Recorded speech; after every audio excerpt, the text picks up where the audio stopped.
जय श्री राम। बाबा जी के साथ हम क्यों जुड़े? आज का सत्संग, आज का प्रार्थना ये है कि बाबा जी के साथ क्या बदलाव। तो बदलाव देखिए, बदलाव मेरे अंदर आया है। मेरे अंदर जो खुशियाँ आ रही हैं और जो खुशियाँ आई है, ये बदलाव है और ये सबसे बड़ा बदलाव है।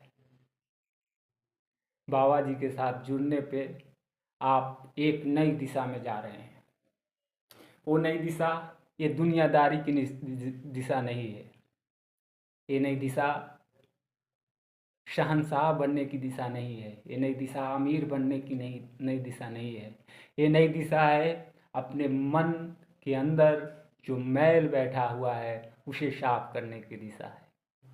ये दिशा है ब्रह्मांड की सकारात्मक शक्तियों के साथ अपने आप को सामंजस्य बैठाने का। और ये नई दिशा है खुश रहने का, फूलों की तरह। फूल जैसे महक उठते हैं वैसे खुशबू देने का ये शुभ संकेत है। बाबा जी की कृपा जब आप पे बनेगी, आप किसी भी परिस्थिति में रहेंगे, आप दमक उठेंगे, चमक उठेंगे, फूलों की तरह महक उठेंगे। ये कृपा आपके शब्दों से नहीं आ सकती। मेरे शब्द कुछ इधर उधर जा रहे होंगे, लेकिन ये जो कृपा है वो आपके हृदय में बस जाएगा। और जब हृदय में बसेगा तो राम नाम प्रस्फुटित होगा। बजरंगबली महाराज जैसे सिया राम सिया राम सिया राम करते हैं, महादेव पार्वती को राम नाम की जो महिमा सुना रहे हैं वो महिमा आपके अंदर प्रकट हो जाएंगी। ये बाबा नाम संकीर्तन की महिमा है। ये बाबा नाम हरि कीर्तन की महिमा है। इसके लिए शब्द छोटे पड़ जाएंगे, बिल्कुल पानी के बूंद की तरह। पानी का बूंद एक तरफ और एक तरफ पूरा सागर।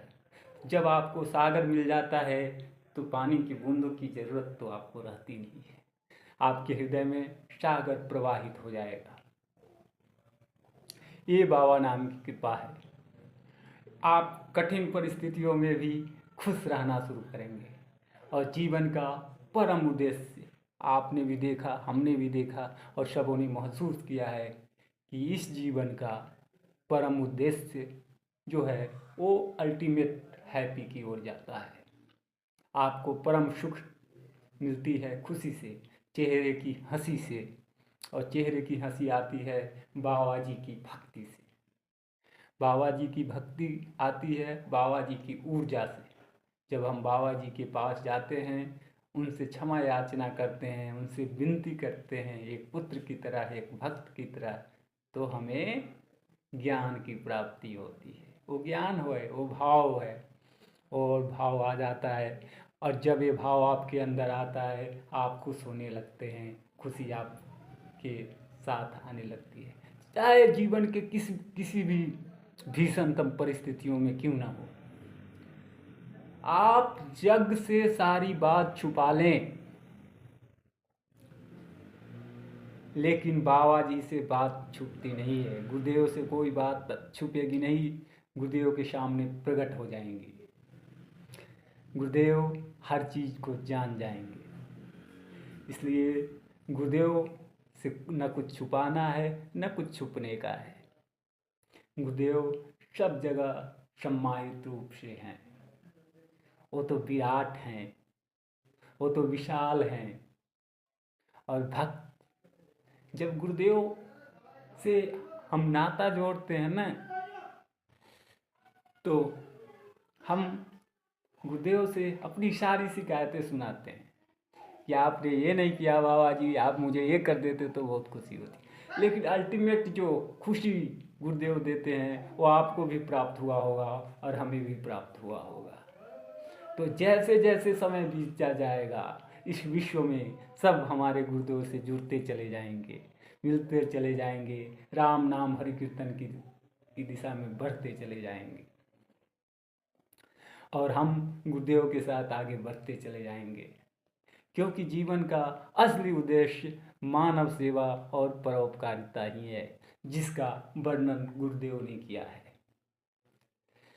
महाराज जी के चरणों में कोटि कोटि वंदन करें और बार बार राम नाम का उच्चारण करते हुए, कुछ करना ही नहीं है, वो खुशी आ रही है, प्रवाहित रूप से ब्रह्मांडीय शक्ति के द्वारा आपके पास आ रही है, गुरुदेव के द्वारा पहुंचाया जा रहा है। अभी आपके साथ चर्चा चल रही है और गुरुदेव की सारी शक्तियाँ आपके अंदर आ रही हैं और ऐसा विश्वास बन जाता है, बनाना नहीं है, गुरुदेव स्वयं से प्रकट करा करके आपके अंदर विश्वास जगा देते हैं।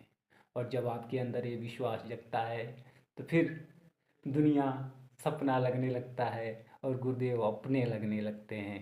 और गुरुदेव तो आपके जो कार्य हो हैं ना, वो सारे कार्य गुरुदेव के, बाबा जी महाराज के कार्य हो जाते हैं और उन कार्यों को पूर्ण करना बाबा जी की जिम्मेदारी बन जाती है।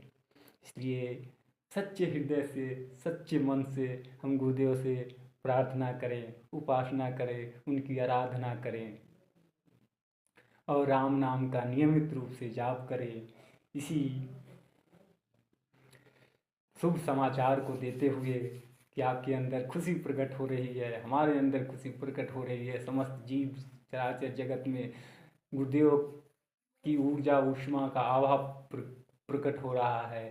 मैं गुरुदेव के चरणों में कोटि कोटि वंदन करता हूँ। जय श्री राम।